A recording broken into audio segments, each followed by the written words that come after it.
Magandang araw sa inyo mga ka-TH natin. Si Jong TH TV na naman po ito ulit, no? Ngayon, meron naman tayo dito i-demo na ipapakita sa inyo na pangmalakasan din po ito. Ito po ay Legend 3D Scanner. Ayan. So, ito lang po. Sensor lang at cellphone lang po ang hawak ko. Pwede na po kayo makapag-scan. So, ganitong gadget lang, makapag-scan na kayo.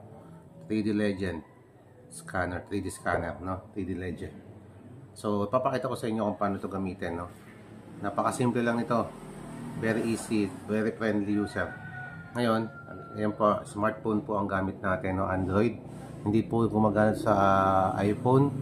So, sa Android lang at saka sa Windows. So, ngayon, binuksan ko na po itong 3D Legend na sensor natin.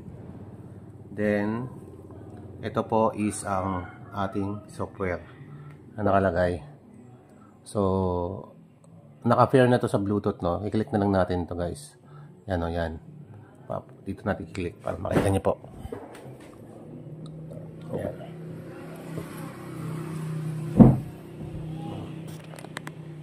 Yan, yan siya. Yan po. Tutukan po natin, no? Yan. So, click po natin to. Gel Detect. 3D Scanner, yan, no?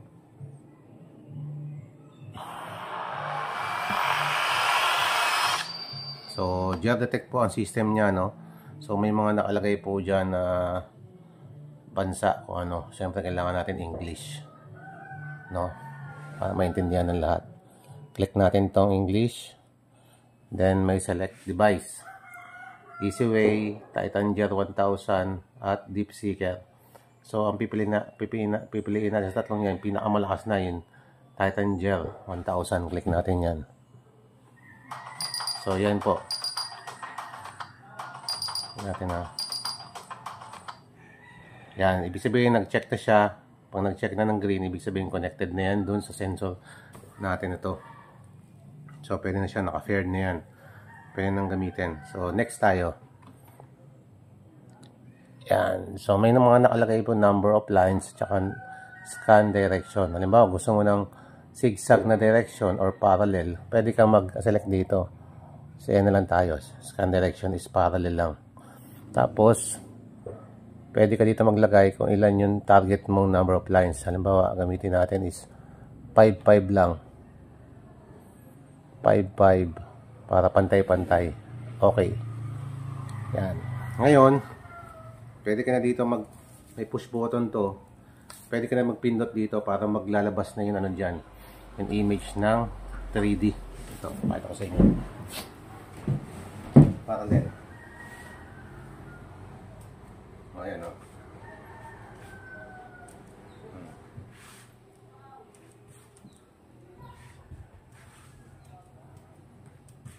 Ayan.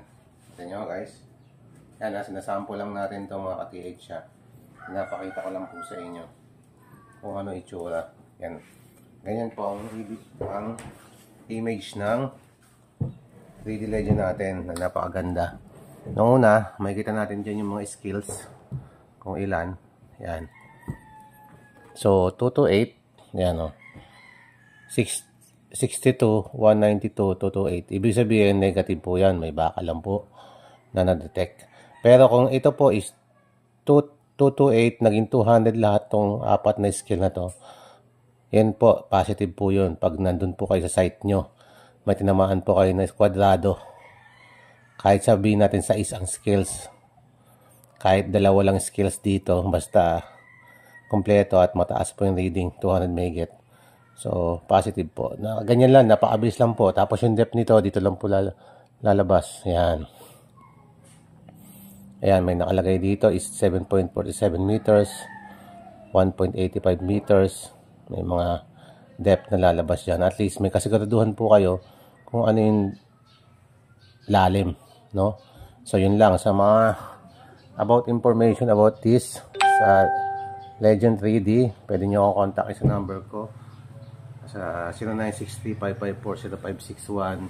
So, for more info, mabigyan ko pa kayo ng mga kaalaman about sa Legend 3D.